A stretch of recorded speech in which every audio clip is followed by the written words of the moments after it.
Hi, my name is Roshan Ray. I welcome you to my channel Mind Your Money. आज जब stock market recent लोज से recover होके Nifty 25,000 के level पे, mid cap index 57,000 के level पे और स्मॉल कैप इंडेक्स 17,500 के लेवल पे आ चुका है। बहुत सारे स्टॉक्स अपने हाई से पिछले हाई से काफी आगे निकल चुके हैं। बहुत सारे फंड्स यानी म्यूचुअल फंड्स ने भी काफी रिकवरी दिखाई है और ये सारा कुछ 10 से लेके 18-19% के रेंज में इंडेक्स, अलग अलग फंड्स और स्टॉक्स रिकवर हुए हैं। आज से 2 महीने 3 महीने पहले बहुत सारे यूट्यूब्स एंड न्यूज चैनल्स इस तरह की न्यूज लेके आ रहे थे कि स्टॉक मार्केट में ब्लड बाथ हो रहा है। कोई लिख रहा था बिगेस्ट क्रैश इन 29 ईयर्स, कोई ये कह रहा था कि 2008 की तरह मंदी आ गई, कोई 10 लाख करोड़ का नंबर रख रहा था कि 10 लाख करोड़ का नुकसान हो गया इन्वेस्टर्स का, कोई 20 लाख करोड़ का नंबर रख रहा था और कोई 40 लाख करोड़ का नंबर रख रहा था कि इतने पैसों का नुकसान हो गया। क्वेश्चन ये है कि आज जब मार्केट रिकवर हुआ तो क्या इनमें से कोई भी न्यूज चैनल्स, कोई भी यूट्यूब चैनल्स अपने न्यूज चैनल्स पे, अपने प्लेटफॉर्म पे इस तरह का वीडियो बना के रिलीज कर रहा है क्या कि मार्केट में रिकवरी हुई, लोगों के पैसे का जो नुकसान हुआ था उस नुकसान की भरपाई हुई? एटलीस्ट मैंने इनमें से किसी के भी चैनल पे इस तरह का कोई न्यूज नहीं देखा है। मुझे इनमें से किसी के भी प्लेटफॉर्म पे, चाहे वो न्यूज चैनल हो या यूट्यूब चैनल हो, कोई प्रॉब्लम नहीं है। उनमें से कुछ लोगों के एक्सपर्टाइज को मैं पसंद भी करता हूँ, जिस तरीके से वो न्यूज पढ़ते हैं, जिस तरीके से वो इंटरव्यू लेते हैं। लेकिन जब बात स्टॉक मार्केट की आती है तो वो जब इस तरह का न्यूज दिखाते हैं, इस तरह की वीडियो बना के रिलीज कर, तो वो डर और केवल डर फैला रहे होते हैं लोगों के बीच में। और अगर उनको लगता है कि इस तरह का न्यूज दिखाना भी उनका काम है, तो जब मार्केट आज रिकवर हुए, फंड्स, स्टॉक्स रिकवर हुए और ये सारी रिकवरी पिछले 8-9 महीने में ही हुई है। करेक्शन होने के टाइम से लेके अभी तक का मैं बात कर रहा हूँ। इस 8-9 महीने में करेक्शन भी हुआ और उस करेक्शन के बाद रिकवरी भी हुई है। तो उन लोगों को ये न्यूज भी अपने चैनल्स पे, अपने प्लेटफॉर्म पे दिखानी चाहिए। और ये कोई नई बात नहीं है। अभी थोड़े साल पहले 2021-22 में रशिया यूक्रेन वॉर के टाइम पे जब करेक्शन स्टार्ट हुआ था, उस समय भी इस तरह की न्यूज काफी चली थी। उससे पहले 2018 से लेके 19 के बीच में जब करेक्शन हुआ था, तभी भी इस तरह की न्यूज खूब चली थी। और उसके बाद जब रिकवरी स्टार्ट हुई, आप 2021-22 के लेवल से ही देख लीजिए, अभी तक जो रिकवरी हुई है, जो लोगों के पैसे बने हैं मार्केट में, उसको ध्यान में रख के अगर ये कुछ वीडियो बनाते और लोगों के साथ शेयर करते, उस न्यूज के साथ ही जब करेक्शन स्टार्ट हुआ, फॉल स्टार्ट हुआ, तो बात समझ में आती। लेकिन ये केवल और केवल डर का वीडियो बनाते हैं, ऐसे टॉपिक्स पे वीडियो बनाते हैं जिसके बारे में ओवरऑल इंफॉर्मेशन नहीं शेयर करके पार्शियल इंफॉर्मेशन, केवल एक टॉपिक जो करेक्शन मार्केट का हिस्सा है, उस पे वीडियो बना के शेयर करते हैं। अभी मैंने जितने लोगों की वीडियो का रेफरेंस आपको दिखाया, इन सब का लार्ज व्यूअर बेस है। ये डायरेक्टली इनडायरेक्टली बहुत सारे लोगों को इन्फ्लुएंस करते हैं अलग अलग तरीके से। और अगर ये केवल नेगेटिव न्यूज दिखा के, स्टॉक मार्केट के बारे में नेगेटिव न्यूज दिखा के अगर ये लोगों को इन्फ्लुएंस करते हैं, तो क्वेश्चन रेज करना बनता है। और क्वेश्चन रेज करना कोई गलत बात नहीं है। इन लोगों को अपने आप से भी पूछना चाहिए कि अगर मैं ऐसे टॉपिक्स पे सही तरीके से कंप्लीट वीडियो नहीं बना सकता हूं या नहीं बनाता हूं, तो मुझे उस टाइम पे भी जब मार्केट करेक्ट हो रहा होता है, तो काफी सोच समझ के वीडियो बनानी चाहिए। और अपने उस वीडियो में भी इस बात का जिक्र जरूर करना चाहिए कि पिछले करेक्शन जितने हुए हैं उसके बाद रिकवरी भी हुई है और लोगों के पैसे भी बने। आप करेक्शन का न्यूज, फैक्ट बेस्ड न्यूज जरूर दिखाइए, लेकिन उसके साथ साथ आप ये भी ऐड कीजिए कि हर एक करेक्शन के बाद रिकवरी हुई है अभी तक। प्रॉब्लम ये है कि ऐसे न्यूज के वजह से न जाने आज भी कितने लोग फिक्स डिपॉजिट को ही अपना इन्वेस्टमेंट ऑप्शन समझते हैं।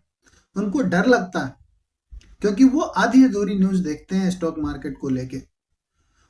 वैसे लोग जिनके पास 10 साल 15 साल का टाइम होराइजन है अपने गोल्स को लेके, जिस उनके पास पैसा है, उस पैसे की जरूरत उनको 10 साल 15 साल बाद होगी, वैसे लोग भी इस तरह के न्यूज़ को देख के डरते हैं, मार्केट में इन्वेस्ट करने से बचते हैं और जो रिटर्न वो बना सकते हैं उसको वो खो देते हैं।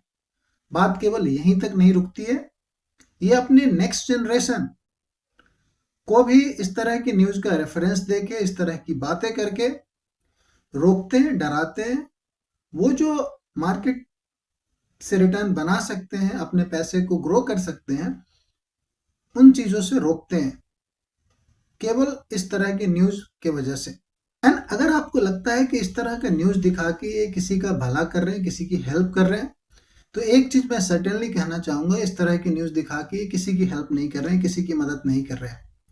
क्योंकि जब ये इस तरह की न्यूज़ दिखाते हैं तब तक मार्केट ऑलरेडी करेक्ट हो चुका होता है। होता ही है कि इनफैक्ट इनकी न्यूज़ देखने की वजह से काफ़ी सारे लोग जो इनको ट्रस्ट करते हैं, इनके एक्सपर्टाइज को लेके उनको लगता है कि ये लोग स्टॉक मार्केट को लेके भी सही बातें ही कर रहे होंगे, और उसमें से काफ़ी लोग डर के मारे एग्जिट कर जाते हैं। या तो वो लॉस में एग्जिट करते हैं या फिर उनका रिटर्न काफ़ी कम हो चुका होता है, तब ये एग्जिट करते हैं। यानी कि इनको देख के, सुन के, समझ के लोग नुकसान में एग्जिट करते हैं। एंड फिर यही लोग आके फिर से न्यूज़पेपर्स में, न्यूज़ प्लेटफॉर्म पे, यूट्यूब्स पे आके कहते हैं कि रिटेल इन्वेस्टर को बेवकूफ़ बनाया गया, रिटेल इन्वेस्टर का नुकसान हो गया।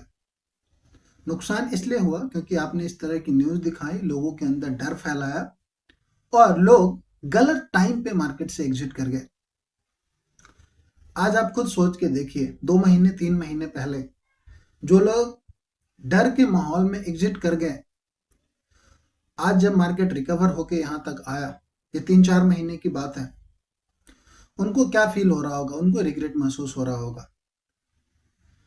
चाहे वो खुद के डर के वजह से निकले हो या उनके डर के ऊपर इस तरह का न्यूज़ देखने की वजह से और डर हावी हुआ हो और फिर उस वजह से निकले हो। अल्टीमेटली नुकसान किसका हुआ? उस इन्वेस्टर का जो इस तरह की न्यूज़ से इन्फ्लुएंस हुए। पैसा आपका है, उस पैसे से मिलने वाला रिटर्न भी आपका होगा। और अगर आप स्टॉक मार्केट में इन्वेस्ट करके रिटर्न बनाना चाहते हैं तो उसके बारीकियों को समझने की कोशिश करनी चाहिए। और बहुत सारी बारीकियों के बीच में एक बात यह है कि स्टॉक मार्केट को लेके आपको किसको सुनना है, किसको देखना है, किससे कंसल्ट करना है। मैं नहीं कह रहा हूं कि किसी को डायरेक्ट स्टॉक मार्केट में इन्वेस्ट करना चाहिए, पर जब आप स्टॉक मार्केट में इन्वेस्टिंग को लेके समझने की कोशिश करते, सोचते हैं, तो बहुत सारे प्रोडक्ट्स, बहुत सारे ऑप्शंस अवेलेबल है और ऐसे ऑप्शंस भी हैं जो कि लेस रिस्की है। इसके बावजूद भी वो एफडी से दुगना और उससे कहीं ज़्यादा रिटर्न देते हैं। लास्ट वीक ही मैंने एक वीडियो बनाया है जिसमें मैंने कई सारे फंड्स के बारे में फैक्ट्स के साथ ये मेंशन किया है कि कैसे मार्केट करेक्शन में ये फंड्स कम इम्पैक्ट हुए और इनफैक्ट मार्केट जब अपने पुराने हाई को क्रॉस भी नहीं किया है, निफ्टी अगर पुराने हाई को क्रॉस नहीं किया है, ये फंड्स अपने पुराने हाई को क्रॉस करके उससे आगे बढ़ रहे हैं। ऐसे ऑप्शंस भी हैं स्टॉक मार्केट में इन्वेस्टिंग को लेके जिसको आप समझ सकते हैं। अगर आपको बात समझ में आती है तो आप इन्वेस्टिंग शुरू कर सकते हैं। मैं जब से मार्केट को क्लोजली ट्रैक करता हूँ, एक बात बिल्कुल साफ साफ दिखता है मुझे कि जब मार्केट में पैसा इन्वेस्ट करने का टाइम आता है तो डर, फियर अपने पीक पे होता है। खूब सारे ऐसे न्यूज आ रहे होते हैं न्यूज़पेपर में, यूट्यूब प्लेटफॉर्म पे, अलग अलग न्यूज चैनल्स पे। और जब पैसा निकालने का वक्त आता है मार्केट से, तब अलग तरह की न्यूज चल रही होती है। हर किसी को लगता है कि मार्केट और आगे जाएगा और आगे जाएगा और वो रुकेगा ही नहीं कभी। इन दोनों सिचुएशंस के बीच में इन्वेस्टिंग होती है। आज के रेट में जब आप देखेंगे, निफ्टी लगभग 12-13% रिकवर हुआ है अपने नीचे के लेवल से। स्मॉल कैप इंडेक्स 18-19% और मिड कैप इंडेक्स भी लगभग 17-18% रिकवर हुआ है। बहुत सारे फंड्स हैं जो 10 से 12%, 13% के रेंज में जिसमें रिकवरी हुई है। अगर आप सोचेंगे कि ये रिकवरी किस वजह से हुई, क्योंकि इसमें बाइंग आई, लोगों ने इन्वेस्टमेंट किए, तो किन लोगों ने पैसा बनाया? वो लोग जो लोग मार्केट के फॉल से डर के निकल गए, या फिर उन लोगों ने पैसा बनाया जो उस फॉल को समझे और उसमें इन्वेस्ट किया, और आज रिकवरी में उनको वो रिटर्न 10 से 15%, 12% डिपेंडिंग ऑन कहाँ उन्होंने इन्वेस्ट किया, उनको रिटर्न दिख रहा है। और सवाल केवल ये नहीं है कि जिन लोगों ने नया पैसा डाला उनको रिटर्न मिला, पैसे तो उन लोगों के भी रिकवर हुए जो जिन्होंने पहले से इन्वेस्ट किया था और वो डर के मारे निकले नहीं, बने रहे। अब जब रिकवरी स्टार्ट हुई तो उनके जो इन्वेस्टेड अमाउंट थे वो रिकवर होके उनको बेहतर रिटर्न दिख रहा होगा। और फिर से मैं एक सवाल करता हूँ आपसे, क्या इनमें से किसी के चैनल्स पे आपने देखा जो अलग अलग इन्वेस्टमेंट ऑप्शन का एग्जाम्पल लेके आपको ये दिखाया हो कि हाँ रिकवरी हुई है, इंडेक्स में इतने % का रिकवरी हुआ है, फंड्स में इतने % का रिकवरी हुआ है? ऑफकोर्स बिजनेस न्यूज चैनल का काम है, वो हर रोज यही करते हैं, वो दिखाते हैं। और अलग अलग चैनल्स, अपने बिजनेस न्यूज चैनल अलग अलग तरीके से इन्वेस्टिंग को समझाने और सिखाने की बात करते हैं। लेकिन मैं जनरल न्यूज चैनल, न्यूज़पेपर और इस तरह के यूट्यूब चैनल्स की बात कर रहा हूँ जहाँ पे डर को तो काफ़ी बेचा जाता है, लेकिन जब रिकवरी स्टार्ट होती है, जहाँ पे लोगों को समझाने और सिखाने की बात आती है, उसमें इनके पास टाइम नहीं होता, इनका ये अपना रोल नहीं समझते हैं। उसमें मार्केट की केवल एक एस्पेक्ट, करेक्शन या फॉल को दिखाते हैं, लोगों को डराते हैं, और दूसरा एस्पेक्ट जहाँ पे पैसा बनता है उससे ये बच निकलते हैं। इन समरी, अंत में मैं एक ही बात कहना चाहूँगा, और वो कहने का तरीका अगेन सवाल के रूप में होगा, क्या आपका तबीयत जब खराब होता है तो आप किसी टीचर के पास जाते हैं? मैथ सीखने के लिए क्या आप साइंस के टीचर के पास जाते हैं? और साइंस सीखने के लिए क्या आप हिस्ट्री के टीचर के पास जाते हैं? और अगर आपका जवाब नहीं है तो आप इन्वेस्टिंग जैसे सीरियस एंड सेंसिटिव टॉपिक पे सीखने और समझने के लिए आपको किसको देखना और सुनना चाहिए, आप खुद से डिसाइड करें। इनमें से बहुत सारे लोग जो कंटेंट बनाते हैं वो अपने फील्ड में बहुत अच्छा काम करते हैं, बहुत अच्छे तरीके से इंटरव्यू लेते हैं, लेकिन इन्वेस्टिंग को लेके जब केवल वो एक ही एस्पेक्ट को दिखाते हैं तो उनसे सवाल करना जरूर बनता है।